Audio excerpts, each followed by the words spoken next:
Hello and welcome, fellow bookworms and film fans. Welcome to this week's episode of The Consented Narrative. We will be looking at Mortal Engines by Philip Reeve.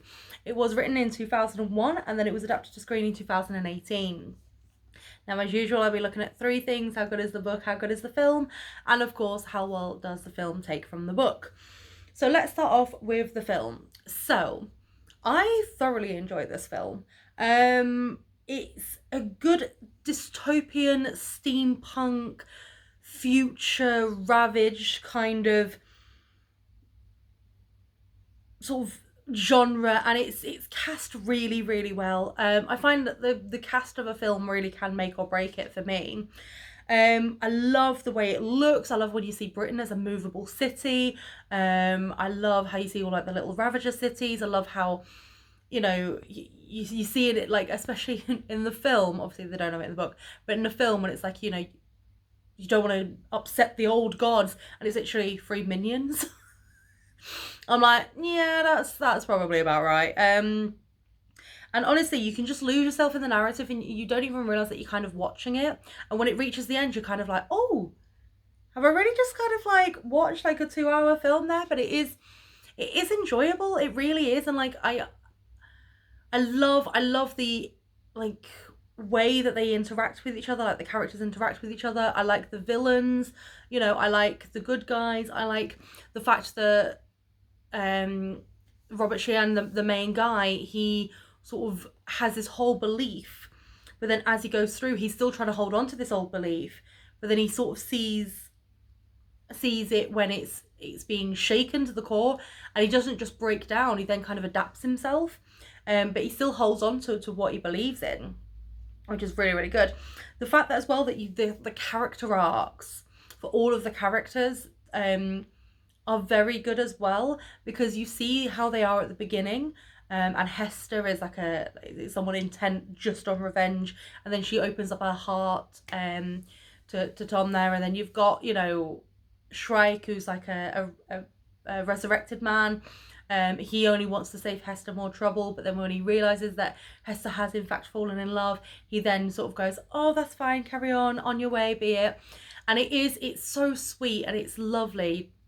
And again, even though it's one of a series, it ends well, that you don't need another one, which is kind of good, because unfortunately I think the film itself was a bit of a flop.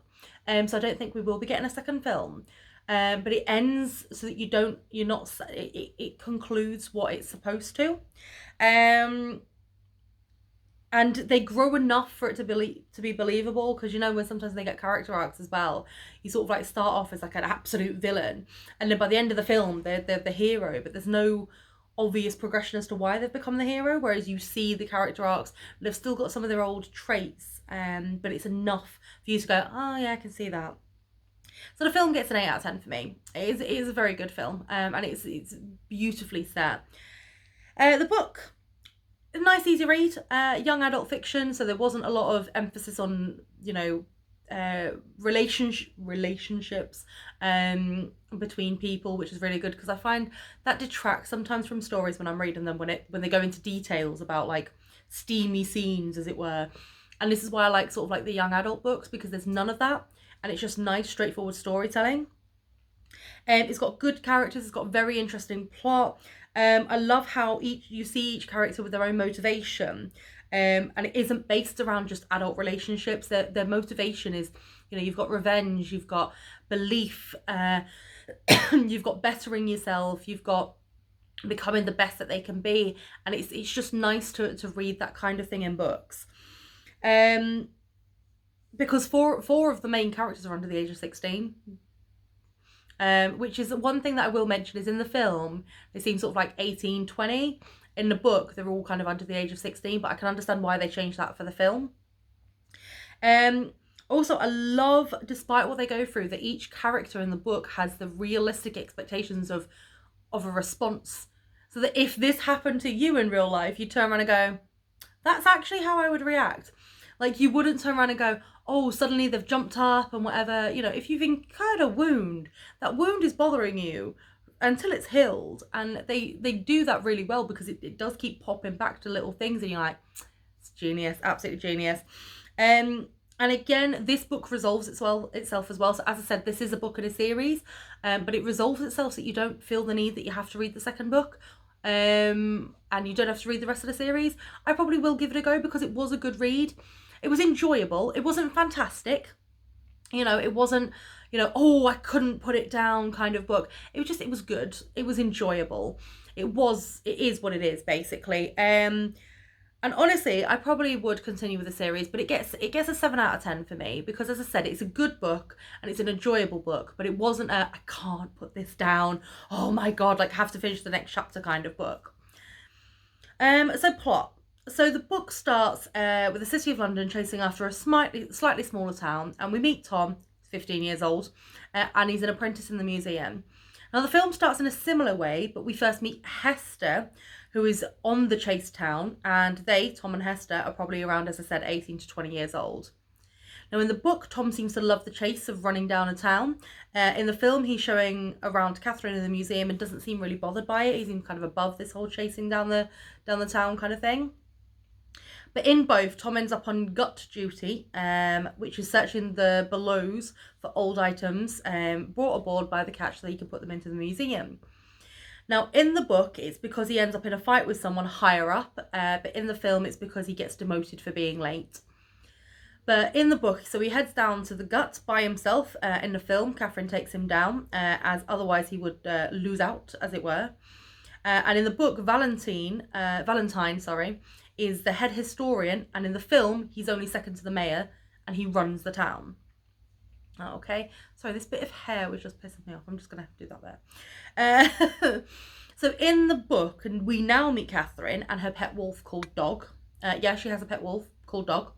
And in both, Hester goes to kill Valentine as he's amongst the crowd. And in both, Tom stops her from achieving this.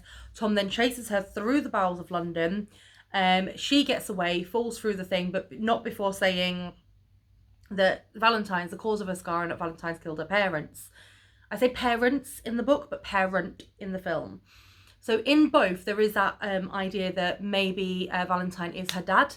But in the film, it's obvious that it is. In the book, it's just hinted that he might be her dad. So obviously Tom then mentions this to Valentine. So then Valentine pushes Tom down the chute. But he's witnessed by an engineer, which we don't find out till later. But he pushes Tom down the chute because he doesn't want Tom to repeat this to anybody because he knows it's true, whereas Tom thought that it was just lies spread by, people. In the book, Hester is then hit in the leg as she leaves London, whereas in the film, it's as she's running with Tom away from Southeast. But in both, they do team up just to get Tom back to London, basically, so Hester can continue and kill Valentine. In both, Catherine is getting suspicious of her father and what he actually knows about the girl. But I will say this, in the book, Catherine takes a very, very, very, very, very long time to believe that her father is available of any evil.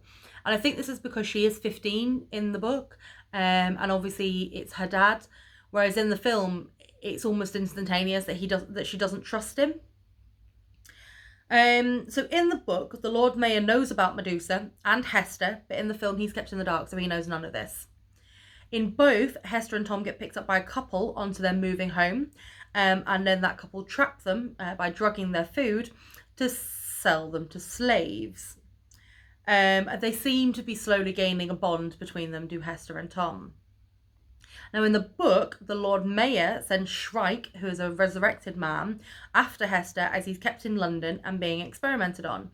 In the film, Valentine goes to a prison in the middle of the sea and sets Shrike free to go find Hester, because in both, Shrike is obsessed with Hester because he knew her when she was younger, and he is now on Hester's trail. So anyway, in the book, Valentine is sent off on an expedition to scout land ahead by the Lord Mayor, and we then don't see him pretty much till the end of the book. So he's now disappeared. In the film, he never leaves London, and he is the main villain. In the book, Tom and Hester escape from the couple's home. In the film, however, they don't escape because Hester couldn't escape. So Tom stays behind with her to make sure that she's okay, and they're both now about to be sold as slaves. So in both, they end up on a ship with Miss Fang. In the book, it's because they book passage with her after managing to obviously escape the people. In the film, it's because Miss Fang is searching for Hester, so she rescues both of them. As they're leaving the sort of like slave area, in the film, Shrike catches up with Hester and they barely escape. In the book, they just kind of head out. Shrike hasn't caught up with them yet. Also, Shrike has like a pilot and like other people to help him. In the film, it's just him. So anyway, in the film, while flying to Airhaven, Hester tells Tom about how Shrike raised her in the wastelands. In the book, on the flight to Airhaven, Miss Fang puts doubt in Tom's mind about London's true intentions. Not a lot though, because Tom still stays loyal to London till pretty much the bitter end. Anyway, so they both arrive at Airhaven, and Shrike ends up at Airhaven as well, looking for Hester. Shrike then attacks Airhaven. Airhaven then basically collapses. In the book, this is where Tom and Hester escape again, and Hester tells Tom about Shrike raising her. So obviously in the film, Tom already knows. In the book, this is now when Hester tells about Shrike. In the film, this is where Shrike dies because he realises that Hester loves again and is not broken anymore. So he's then not going to turn her into a resurrected woman because she now loves, which is really sweet. So he kind of just dies for her. But in both, Catherine has now started digging into what is going on with her dad.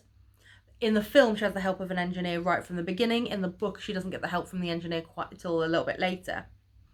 Anyway, so in the book, Shrike is now following Hester and Tom again. In the film, Hester and Tom are off to the Static City with Miss Fang and co. So the Static City is the one behind like the wall, like the safe haven, as it were. And in the book, Shrike catches up, but Shrike catches up to Tom and Hester again, but is run over by another town that they escape on. He's still alive though, just. He's a resilient little bugger. In the film, they end up at the haven with plans to stop London. Now in the book, Catherine starts finding out about the true terrors that are below London and what her dad might be involved in. But again, she still thinks that her dad is ignorant of what's going on, and so she still wants to believe the good in him. So she's still like, well, when my dad comes back, we're going to sort this out. He evil love, sorry. But in the film, she's only trying to find out what her dad is up to. So there's none of this like underground in London. This is kind of what's going on. So in the book, the town that Tom and Hester have jumped onto, they're captured again as it's a pirate suburb. However, because Tom is from London, the head pirate who wants to be all hoity-toity releases him and then releases Hester because Tom insists, so that Tom can teach everyone manners, so they then can become the upper classes of London.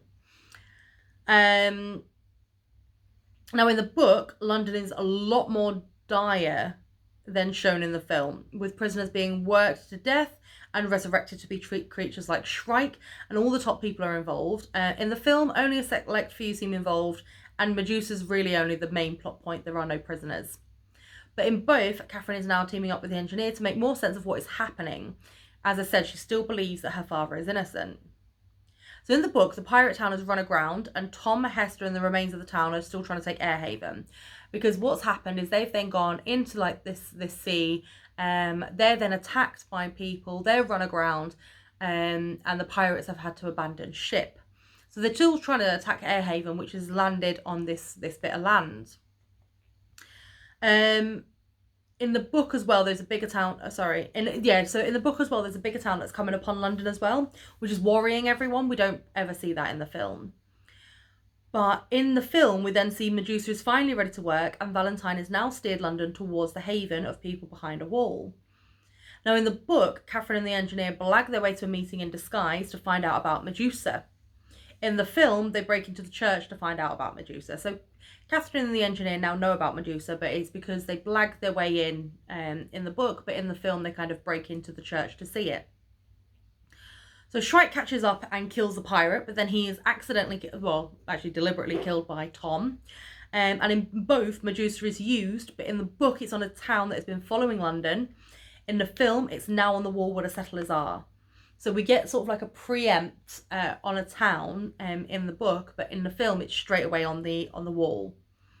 Now Tom and Hester are back with Miss Fang and head for the walled city in the book. As I said in the film, they're already there.